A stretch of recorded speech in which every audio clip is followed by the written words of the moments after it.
Joining me right now is former House Speaker Newt Gingrich. He is a Fox News contributor and author of the new book, Trump's America, which is out on Tuesday. Congratulations, Mr. Speaker. It's always a pleasure to see you. It's good to be with you. Thank you so much for joining us. Your thoughts on this Google search? You search well, two things. California Republicans. First of all, I think that Google has an obligation to have some system of fixing things like this and being able to do it within a couple of hours. And I do think they run a risk that they're going to start getting hearings if in fact, this is used as an engine of left-wing propaganda. People are going to demand, I think, real reform. Let me also say, and Devin Nunes has been very courageous, but let me also say about California, I think John Cox is going to be in the runoff for governor. I think that makes an enormous difference in California, both because the truth is Lieutenant Governor Gavin Newsom's not running that well. Californians increasingly, I think 65% of them now believe the cost of living is too high.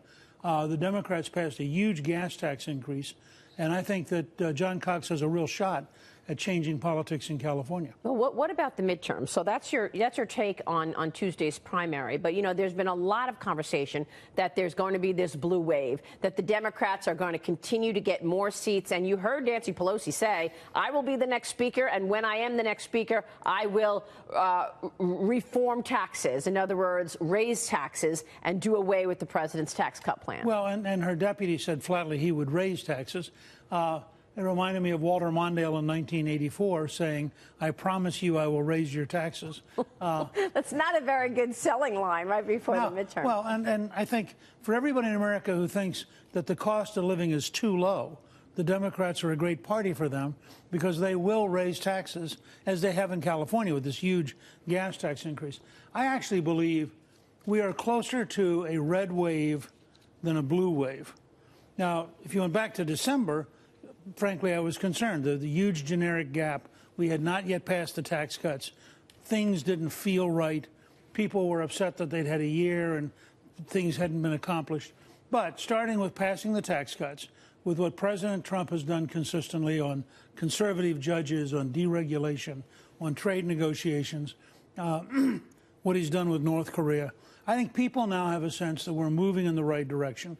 And as a result, for example, in the Senate, I can't imagine, I don't know of anybody who's a serious student who believes the Democrats have any hope of winning the Senate. Well, in fact, we're likely to gain seats. I think that Menendez in New Jersey is in trouble because of his scandals. I think that we're very likely to pick up Florida because Governor Scott's a very strong candidate.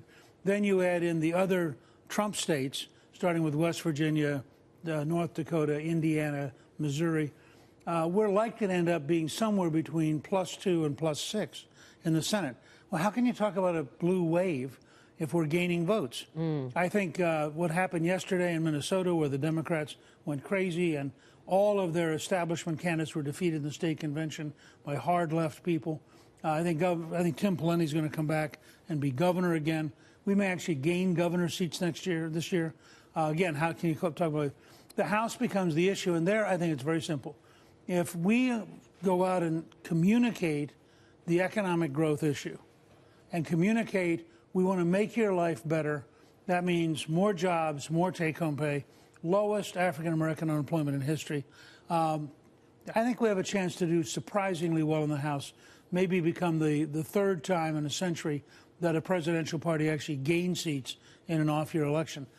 So I would predict today we're closer to a red wave than a blue wave in terms of the fall campaign.